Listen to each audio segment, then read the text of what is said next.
the resilience of our democracy was severely tested.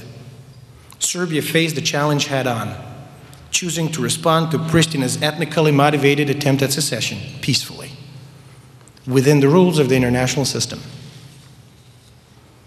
Serbia's strategic decision to contest the Kosovo issue at the International Court of Justice by prevailing in the United Nations General Assembly constituted a paradigm shift in favor of peace in the Western Balkans.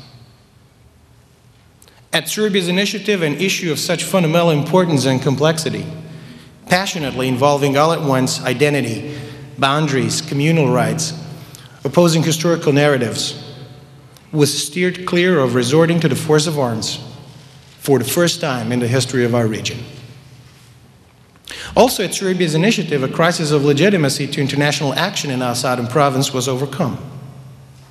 A binding agreement welcomed by the Security Council was reached in unmixed reconfiguration and the status neutrality of EULEX.